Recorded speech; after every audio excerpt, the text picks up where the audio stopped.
독도를 둘러싸고 한일전이 벌어지면 반나절도 안 돼 독도를 뺏긴다는 말이 있는데 누가 이기냐 봤더니 일본이 이기는 거로 나와서 깜짝 놀랐습니다. 그 섬을 지배할 수 있는 군사력을 가지고 있는 나라 거다라고 하는 것이 현대 국제정치의 답입니다. 나의 기도 제목은 내가 언제라도 하느님 편에 서서 싸울 수 있게 해달라고 기도를 한다. 지금 남한하고 북한을 이렇게 합치면은 어떤 모습의 나라가 될까? 주변 4대 강국의 어느 일방에도 휘둘리지 않는 강력한 국가로 거듭나야 하지 않겠는가?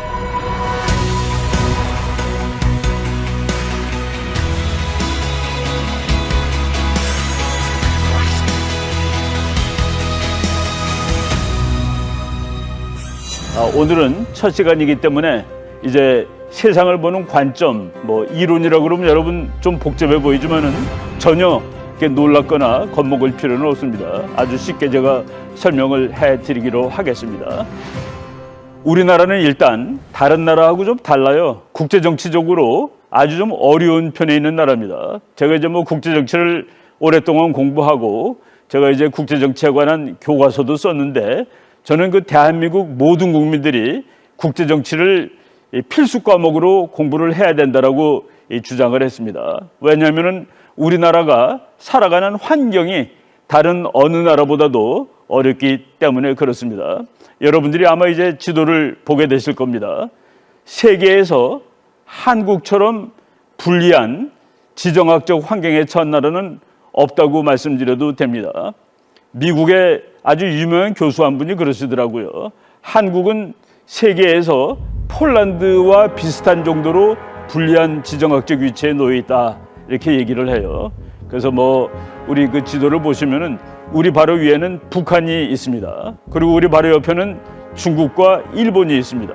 그리고 바다에다가 미국 깃발을 이렇게 표시를 해놨는데 미국이라는 지금 세계에서 제일 강한 나라는 언제라도 한반도 주변에 와 있는 것이죠. 그러니까 우리나라 주변에는 세계에서 제일 강한 나라 4나라가 있습니다. 저 북쪽으로는 러시아가 있는데 러시아는 지금 경제적으로는 많이 몰락을 했습니다. 그래서 대한민국보다 러시아 경제가 오히려 더 약할 정도이지만은 그럼에도 불구하고 러시아는 세계 2위의 군사력을 가지고 있는 나라죠. 그래서 우리나라는 처한 환경이 너무나도 어렵다라는 말씀을 먼저 드리겠습니다. 그리고 이제 다른 나라들은 말이죠. 옆에 있는 나라가 존재 자체를 부인하는 경우는 아마도 이 세계에 이스라엘 외에는 없을 겁니다. 우리나라는 북한이 대한민국의 존재를 아예 부인하고 있죠. 그래서 이스라엘과 더불어 대한민국은 세계에서 자신의 존재를 부인하는 이웃과 함께 살아가는 나라다. 그래서 아주 어려운 나라라는 그 말씀을 먼저 드리도록 하겠습니다.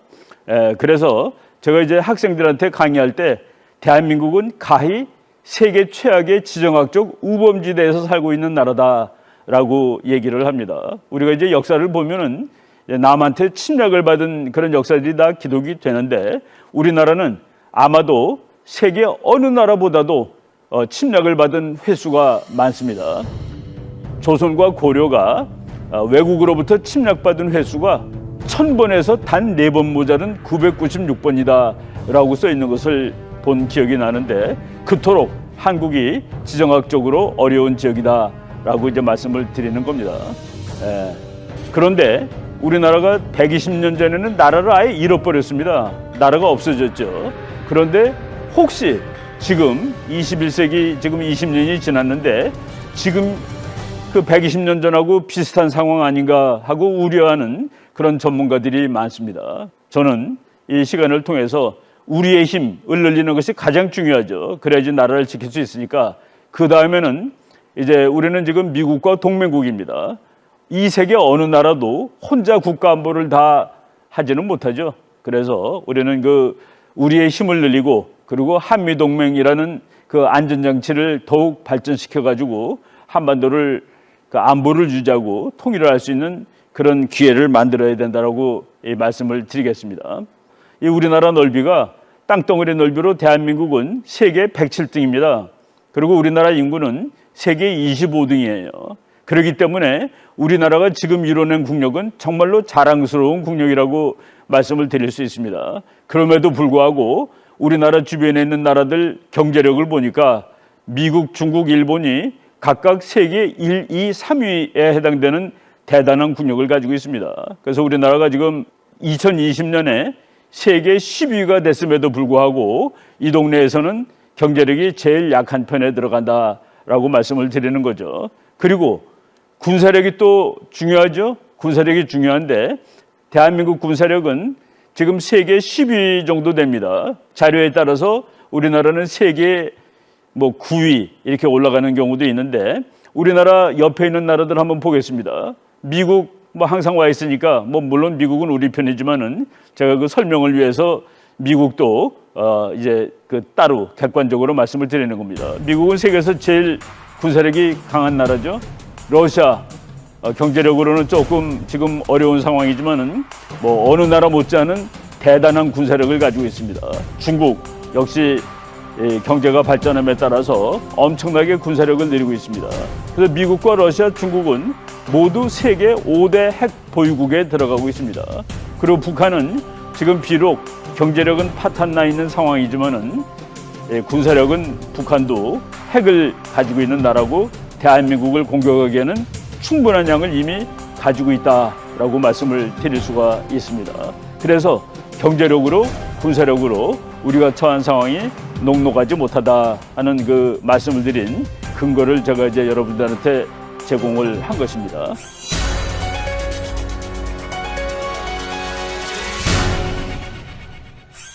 몇 년 전에 말이죠. 아주 유명한 우리나라 신문사 논설위원께서 한국인들만 모르는 세 가지라는 재미있는 사설을 쓴 적이 있었습니다. 자기 친구가 자원외교를 하면서 개발도상국에 이제 자주 출장을 가는 친구가 한 말인데 그 친구가 한국은 대단한 나라다. 그런데 한국 사람은 그것을 모르고 있는 것 같다. 라고 얘기를 하더래요. 그래가지고 저분이 김대중 논설위원이 한국 사람들만 모르는 세 가지라는 아주 재미있는 논설을 이제 썼는데 첫째 한국 사람들이 모르는 거가 자기들이 얼마나 잘 사는 나라인지에 대해서 모른답니다. 우리나라 정말 대단히 잘 사는 나라입니다. 여러분 미국 가서 보신 분들 알 거예요. 미국이 세계에서 제일 잘 사는 나라라고 얘기를 하지만은 그 삶의 질, 삶의 편안함이 우리나라보다 별로 더 낫지 못합니다. 인터넷은 우리가 훨씬 더 빠릅니다. 둘째, 한국이 얼마나 위험한 대치 상황에 놓여 있는지 모르는 것 같다. 여러분 북한이 다 이제 가난하고 힘들고 몇십 년 동안 그랬죠. 1990년대 초반에는 밥도 굶어가지고 몇백만이 죽은 적도 있습니다. 그래서 많은 사람들이 북한과 한국의 게임은 이제 끝났어. 대한민국이 승리하는 거로 끝난 것이야 라고 생각을 하고 있는데 아직 완전히 끝나지 않았습니다. 북한은 핵을 만들어서라도 자기가 원하는 이런 통일을 하려고 하는 것이죠. 바로 이 문제는 우리가 이 강의 주제로 다음 시간에 다시 말씀을 드릴 겁니다. 한국이 얼마나 위험한 대치 상황에 들어있는지 모르고 있다. 그리고 셋째, 이웃인 중국과 일본이 얼마나 대단하고 두려운 존재인지 인식하지 못하고 있는 것 같다. 한국 사람들이 국제정치에 대해서 조금 좀 낙관적인 생각을 하고 있는 겁니다. 여러 나라들이 다 함께 잘 살 수 있는 거 아니야? 서로 노력하면 다 행복하게 살 수 있는 거 아니야? 그렇지 않습니다. 국제정치가 그렇지 않은 이유도 우리가 이제 세상을 관찰하면서 그 이론을 학자들이 다 만들었는데 그 부분 오늘 저희가 설명을 해드릴 예정으로 있습니다. 여러분 혹시 우스갯소리로 대한민국이 요 모양 그대로 아프리카 한복판에 가면은 아프리카에서 한국은 제일 강한 초강대국이 됩니다. 그런데 그럴 수는 없는 것이죠. 그래서 한국은 강대국이 충돌하는 한복판에 자리하고 있다는 지리적 위치, 즉 지정학적 요인 때문에 이렇게 어렵게 살고 있습니다. 그래서 지리적 요인은 시대가 변해도 잘 변하지 않는다는 사실을 우리가 유념을 해야 되겠다라고 말씀을 드립니다. 제가 아는 또 다른 교수님입니다. 중국 문제를 전공하신 교수님인데 그분이 이제 모택동이 한국 전쟁에 개입한 데 관한 책을 썼는데 그 서문에 아주 참 우리가 되새겨봐야 될 그런 말이 들어가 있습니다. 그래서 제가 인용을 해봤는데 일본 침략 시대가 마감된 이래, 그렇죠? 일본 침략 시대는 끝났죠. 한민족의 운명에 거대한 영향력을 행사했던 미국의 영향력이 옅어지면 이제 미국이 이제 점차 국제 문제에서 손을 떼는 방향으로 가고 있습니다. 전번에 트럼프 대통령도 그랬고, 그리고 이번에 새로 바이든 대통령도 트럼프 대통령보다는 동맹이 중요하다라고 얘기를 하지만은 혼자 하지 않고 옆에 있는 다른 나라와 함께 하겠다. 그러니까 과거보다 미국이 국제 정치에 개입하는 그 강도가 많이 떨어지고 있습니다. 그래서 이제 저 교수님이 미국의 영향력이 옅어지면 또다시 중국에 사대하는 시대로 되돌아가야 하는가, 이게 참 불길한 그런 그 질문을 하고 있는 겁니다. 주변 4대 강국에 어느 일방에도 휘둘리지 않는 강력한 국가로 거듭나야 하지 않겠는가. 예, 이거 바로 우리나라가 앞으로 나가야 될 길이고 목표라고 얘기를 할 수가 있습니다. 제가 이제 우리나라가 강대국 돼야 된다 그러면은 많은 학생들이 얼마나 강해야 되는 거예요. 그리고 또 우리가 강하게 되면은 전쟁 같은 걸 많이 해야 되는 것이 아닐까요? 라고 얘기를 하죠. 우리나라는 평화국가이기 때문에 우리나라가 힘이 세지면은 남이 하고 전쟁을 하는 것이 아니라 남이 일으키는 전쟁을 막을 수 있다라는 측면에서 우리가 접근을 해야 된다고 봅니다. 그런데 애써서 우리나라는 어느 정도 힘을 가지면 될까? 이론적으로 말씀을 드리면은 중국과 일본이 감히 건드리지 못할 수준이면 될 거다. 즉 균형을 유지하는 수준이면 된다. 더 쉬운 얘기로 하면은 우리나라라는 요 힘이 어느 편에 붙느냐. 우리가 중국에 붙으면 중국이 반드시 이겨요. 또 우리가 일본에 붙으면 일본이 반드시 이긴다. 그 정도가 됐을 때 우리는 중국과 일본 사이에서 독자적인 독립적인 외교를 할 수 있다라고 말씀을 드립니다. 우리가 그 갈라디아서 5장 1절을 보면은 그 자유 얘기가 나옵니다. 그리스도께서 우리를 자유케 하려고 자유를 주셨으니, 자유라는 말이 중요하죠. 요한복음에도 이제 자유라는 말이 아주 제일 중요한 개념으로 나오는데 예수님이 그랬죠. 자기를 믿은 유대인들에게 너희가 내 말에 거하면 참 내 제자가 되고 진리를 알지니 진리가 너희를 자유케 하리라. 이거는 우리가 성경 말씀이기도 하지만은 이 세상 그 모든 학자들 그리고 진리를 탐구하는 모든 기관의 그 모토처럼 되어 있습니다. 미국 하버드 대학 보면은 진리로 돼 있죠. 진리. 그리고 서울대학 진리는 나의 빛. 연세대학도 진리와 자유. 우리나라 많은 대학들이 진리, 자유 이런 거를 그 학교 모토로 삼는데 우리나라의 미래는 우리 국민 모두가 자유롭게 사는 나라, 행복하게 사는 나라, 잘 사는 나라라고 이제 말씀을 드릴 수 있습니다. 트럼프 대통령이 대통령을 할 때죠. 그분이 그 미국에 아주 그 유명한 그 장소가 있습니다. 대통령 그 4명 얼굴을 큰 그 바위에 이제 조각을 해놓은 그 미국 사람들이 아주 그 자랑스럽게 여기는 그 조각품인데 거기 가서 미국 독립기념일을 얘기하면서 이 말을 했더라고요. 우리는 꼿꼿하게 자랑스럽게 서 있는 나라입니다. 우리는 오직 전능하신 하나님께만 무릎을 꿇는 나라입니다.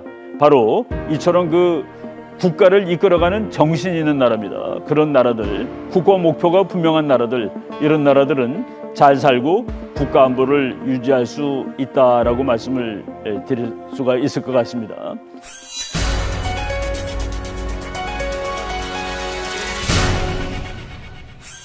제가 이 정치 얘기를 하는데 국제 정치의 역사를 보면은 이게 종교 하나님의 그 개입 그것이 있었다는 사실을 많이 나타났다는 사실을 우리가 알 수 있는데 링컨 대통령이 남북 전쟁할 때 그런 일화가 있습니다.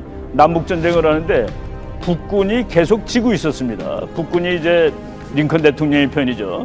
그러다가 1년 만에 그 엔티에탐이라는 데서 처음으로 남군한테 북군이 이겼습니다. 그러니까 북군 장군 한 사람이 달려와서 대통령한테 오늘부터 하나님이 우리 편인 것 같아요 라고 얘기를 했더니만은 링컨 대통령이 이렇게 대답을 했답니다. 하나님이 우리 편이라는 이런 말을 하면 안 된다. 나는 열심히 기도를 하고 있는데 이 전쟁하는 과정에서 나의 기도 제목은 내가 언제라도 하느님 편에 서서 싸울 수 있게 해달라고 기도를 한다라고 이렇게 말한 그런 그 감동스러운 이야기가 이제 전해집니다. 우리가 이제 여기서 뭐 종교를 일부러 종교 얘기를 많이 하는 것은 아닌데 우리가 어떻게 이 나라를 끌어가는 이념이라든가 어떤 좋은 그 이데올로기를 갖고 있을 때 국가가 성공하고 이제 국민들이 잘 살 수 있는 것이죠. 거기에 비해서 북한은 정말로 그 참 골치 아픈 그리고 인간으로서 힘든 그런 이데올로기를 가지고 있는 나라입니다. 오로지 한 사람만이 모든 것을 다 관할하고 그리고 모든 국민이 다 노예 비슷하게 되고 그리고 그 사람은 자기가 마치 하나님인 것처럼 그래서 이제 신정주의라고 그러죠. 신정주의 영어로 theocracy.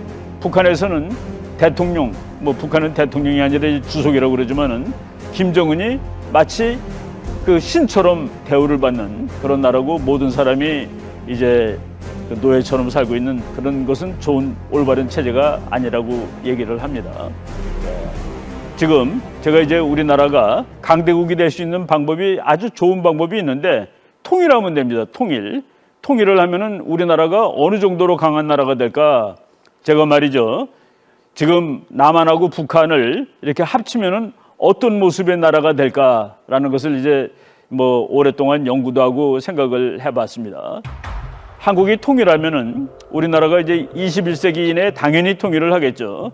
통일을 하면은 우리나라는 세계 5등이나 6등 안에 충분히 들어간다라는 생각이 들었습니다. 그래서 통일하고서 한 몇 년쯤 지난 다음에 제 계산으로 한 10년쯤 지나면 이렇게 됩니다. 그때 세계에서 제일 강한 나라는 아마도 미국이 그대로 자리를 유지할 겁니다. 미국, 중국, 일본, 독일, 그 다음에 아마도 통일을 이룩한 대한민국이 이제 세계 5등 정도 차지할 수 있습니다. 그 다음에 영국, 러시아, 프랑스, 이태리, 스페인, 브라질, 인도, 캐나다, 호주. 이것이 21세기 세계의 그 강대국, 잘 사는 나라, 힘센 나라들에 속하는데 우리나라가 그 중에서도 한 5등 되지 않겠느냐. 학생들한테 얘기했더니 우리 학생들이 교수님 너무 우리나라를 이렇게 너무 좀 과장해서 높이 올려 세운 것 같아요. 그런 거 아니에요 라고 해서 제가 그 근거를 대줬습니다. 통일 한국의 인구, 오늘 우리가 통일을 하면 말이죠. 우리나라 인구는 독일하고 같아집니다. 통일 한국의 군사력, 대한민국 군사력 세계 10등 이내에 들어간다고 그랬죠. 북한 핵무기를 뺀다 하더라도 북한도 군사력은 대단히 강한 나라입니다. 그래서 통일 한국은 군사력이 합치자마자 프랑스랑 비슷합니다. 그리고 통일한국의 땅덩어리 넓이는 영국과 같습니다. 우리가 이제 제일 중요한 것을 군사력, 인구, 땅덩어리 뭐 이런 거로 치죠. 여기 하나가 더 들어가는데 하나가 경제력입니다. 경제력은 보니까 지금 북한이 너무나도 경제력이 약해요. 그래가지고 대한민국하고 북한하고 합쳐도 한국의 등수가 오르질 않습니다. 그러니까 북한이 합쳐져도 순위가 변하지 않아요. 그런데 이 많은 학자들이 계산하기를 통일을 하면은 한국은 그리고 북한은 엄청나게 빠른 속도로 경제 성장을 할 수 있다. 어느 학자의 그 견해를 보니까 북한은 17% 정도 경제 성장을 할 수 있답니다. 통일한 직후부터. 그리고 대한민국도 북한이 개발됐기 때문에 우리도 또 이제 이 경제 발전을 빨리 하는데 그 9% 정도 가능하다는 그 얘기를 어느 학자가 주장을 했습니다. 그래서 제가 그거를 가지고 탁상 컴퓨터 가지고 한번 계산을 해봤습니다. 그랬더니 한국은 통일을 이룬 후에 약 10년 이내에 영국의 경제력이 됩니다. 그럼 한번 볼까요? 영국의 경제력, 프랑스의 군사력, 독일의 인구. 그러면 그게 세계 5대 강국이죠. 그것을 증명할 수 있는 숫자로 2021년 현재 한국은 30, 50 클럽에 들어가 있는 나라입니다. 30, 50이 뭐냐면은 개인 소득은 3만 불, 그리고 인구가 5천만이 넘는, 여러분 그 인구 5천만 넘는 나라 세계에 별로 없습니다. 작은 나라 중에 잘 사는 나라들 있죠. 싱가포르라든가 룩셈부르크라든가. 그렇지만 그 나라는 경제력은 개인 소득은 뭐 5만 불, 6만 불이 넘어도 인구가 불과 도시국가 수준이기 때문에 강대국 반열에 못 올라갑니다. 그래서 학자들이 30, 50이라는 개념을 만들었는데 국민 소득이 3만 불, 그리고 인구가 5천만 명, 이것이 세계의 그 강대국이 될 수 있는 자격을 갖춘 나라인데 그 30, 50 클럽에 지금 7나라가 있는데 한국이 거기에 들어가 있다. 그래서 이제 한국은 통일만 이루면은 능히 세계적인 강대국, 자유국가, 행복한 나라가 될 수 있습니다. 그래서 통일 한국의 지향점은 자유죠, 자유, 민주주의입니다. 그리고 우리는 평화를 원하는 나라가 돼야 됩니다. 국제 평화. 예. 양계초라는 그 중국의 지식인이 조선이 망할 무렵에 한국을 조선이죠 그때는 조선을 조금 그러니까 애통해하면서 썼던 책에 이런 말이 나와 있더라고요. 최근에 이제 번역된 책인데 거기에 이 말이 있는데 우리가 참 곰곰이 되새겨 봐야 될 말입니다. 일본이 남의 나라를 망하게 할 수 있는 실력을 가진 것만이 문제이겠는가? 예, 일본이 침략 정책을 한 것은 나쁘죠. 그렇지만 그것만이 문제가 아니다는 얘기입니다. 조선이 망하는 길을 취하지 않았다면 비록 100개의 일본인이라고 하더라도 어쩌겠는가, 어떻게 했겠는가는 얘기죠. 조선 사람들은 망하는 것을 스스로 즐겼으니 무엇을 가볍게 여기겠는가. 예, 우리가 저 말을 참 염두에 둬야 될 것 같아요. 영국의 수상 중에 디 파머스턴이라는 사람이 있었습니다. 이 사람이 이건 참 노골적으로 우리가 보기에는 저렇게 말할 수 있는가라는 얘기인데 영국은 영원한 동맹도 영원한 적국도 없다. 영원한 국가의 이익이 있을 뿐이다. 좀 우리가 보기에는 우리하고는 좀 다르죠. 근데 국제정치가 저겁니다. 우리가 지금 일본을 뭐 아직도 아주 미워하지만은 그는 100년 전에 일본은 우리나라를 점령하고 합병했던 정말 우리한테는 적입니다. 그런데 그 적이 영원하지 않다는 얘기입니다. 보세요. 일본하고 미국하고 얼마나 지금 친한 친구가 됐습니까? 그 일본은 미국으로부터 핵폭탄 2발을 폭격을 당했던 나라입니다. 그렇지만 세상이 변하니까 친구가 바뀔 수 있는 것이죠. 그리고 그 미국의 조지 워싱턴 대통령도 이제 고별연설에서 저 말을 했더라고요. 특정 국가들에 대해서 지속적이고 완고한 혐오감을 갖는 한편 또 다른 나라들에 대해서 열정적인 애착점을 갖는 태도는 배제하여야 한다. 그렇죠. 우리 국민들이 너무 정서적이고 감정적이에요. 그러다 보니까 이 냉혹한 국제정치에 빨리빨리 대응을 못하는 측면이 있는데 그것도 우리가 이제 고쳐나가야 할 그런 이 마음자세라고 저는 보고 있습니다. 다른 나라에 대해서 끊임없는 혐오감이나 상습적인 호감을 갖는 국가는 어느 면에서 볼 때 노예 국가나 다름없다. 올바른 외교 정책을 하려면은 어느 나라는 영원한 친구, 어느 나라는 영원한 적이라는 그런 그 개념에서 벗어나야 된다라고 이제 충고를 하고 있죠. 우리나라 사람들이 잘못 알고 있는 개념 중에 하나가 영토는 변하지 않는 것이다. 영토는 영원하다라고 하는데 전혀 그렇지 않습니다. 제가 그것을 이제 뭐 아주 결정적으로 보여드리기 위해서 독일의 1차 대전 하기 직전에 독일 지도를 갖고 왔는데 1차 대전이 끝난 다음에 1차 대전의 전쟁에서 졌습니다. 진 다음에 그리고 2차 대전에서도 전쟁에 졌죠. 진 다음에 있는 거가 빨간 모습입니다. 국제정치는 이렇게 영토가 변하는 것이죠. 우리가 이제 독도를 놓고서 일본하고 다투고 있죠. 많은 사람들이 독도는 역사적으로 우리 거고 국제법적으로 우리 거라고 그러는데 그러면 독일 사람들이 역사적으로 저쪽 동쪽은 다 우리 거야 라고 얘기할 수 있는 그런 논리가 됩니다. 국제정치에서는 말이죠. 그 섬 가지고 두 나라가 싸웁니다. 그러면 국제정치학적인 정답은 지금 어느 나라 군사력으로 그 섬은 어느 나라 군사력에 의해서 지배당하고 있는 거야 라고 물어보고서 그 섬을 지배할 수 있는 군사력을 가지고 있는 나라 거다라고 하는 것이 현대 국제정치의 답입니다. 그래서 우리가 이런 참 엄중한 논리를 알아야 된다. 뭡니까? 우리가 해군을 강하게 길러야지 독도도 지킬 수 있는 것이죠. 지금 일본 해군은 세계 2위랍니다. 2위. 얼마 전에 센카쿠라는 섬, 중국 사람들은 그것을 다오이다오라고 부르죠. 거기서 서로 이제 갈등이 있었습니다.